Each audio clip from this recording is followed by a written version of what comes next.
Հատուկ նշանակության խմբի մարտիկներն են, միշտ պատրաստ ու վճռական ամեն պահին։ Համարձակություն ու կամքի ուժ պահանջող ծառայության այս տեսակն ընտրել են նաև կանայք, որոնք տղամարդկանց կողքին կանգնած են հավասարը հավասարի պես։ Նրանցից մեկն էլ մեր տեսանյութի հերոսուհին է։ Արդեն 5 տարի է ինձ ծառայում եմ զինված ուժերում, սիրում եմ տարբերվել, ռիսկի դիմել, սիրում եմ լինել խորհրդավոր, համարձակ իմ որոշումներում։ Դրա համար ընտրել եմ հետախույզի մասնագիտությունը եւ ծառայում եմ հատուկ ուժերում։ Կին հատուկ ջոկատայինը կոչումով սերժանտ է, անկեղծանում է, հեշտ ոչինչ չկա, բայց եթե ընտրել ես այս ուղին, պետք է չնահանջես։ Կան դժվարություններ, որոնք պետք է հաղթահարես։ Եթե սիրում ես ծառայությունը, դժվարությունները կարելի ասել, որ արդեն երկրորդական պլան են մղվում։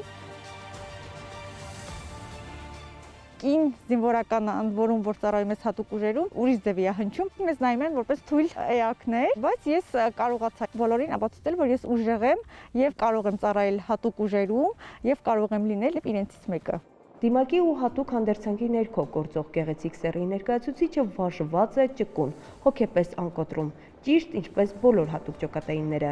Շարժվում է ստվերի պես լուռ, գիտի, յուրաքանչյուր հրաման պահանջում է ընդամենը մեկ ճշգրիտ քայլ նպատակին հասնելու համար։ Պետք է համապատասխանես կոչմանը, համապատասխանես համազգեստին, համապատասխանես քո գործողություններին։ Զբաղվել եմ եւ ինքնակրթությամբ, այն մարդիկ, որոնք որ գիտեմ, որ իրենք գիտակ են այդ գործում, կարողանան ինձ օգնել խորհուրդ տալ, դիմել եմ եւ փառք Աստծո, իրանք բոլոր ջանքերը ներդրել են ինձ եւ սովորացնելու, եւ ուժ տալու, եւ իմ կողքին լինելու եւ հասցնելու ինձ այնպեսին, ինչպեսին որ հիմա կամ։ Կրակելը հատուկ ջոկատայինի ամենասիրելի գործն է։ Ինչու՞, որսում է թիրախները հեշտությամբ, դիպուկ նշանառում ու կրակ արձակում։ Սիրում եմ կրակել, բարբերաբար մասնակցում են կրակային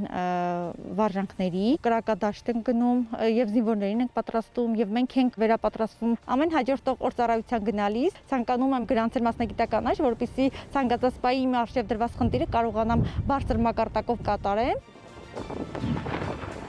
Իսկ հաջողություններ ծառայության 5 տարիների ընթացքում նա հասցրել է գրանցել։ Վերջինը բարձր գնահատականներով ատեստավորումն էր, ինչը ևս մեկ ապացույցն է հմտությունների եւ կարողությունների։ Վերջին բարեփոխումները, որը վերաբերում էր ատեստավորմանը, ինձ թվում է, որ լավ է անդրադարձել բոլոր զինվորականների վրա։ Կարծում եմ ատեստավորումը խթան է բոլորիս համար, ել ավելի նվիրումով ծառայելու համար։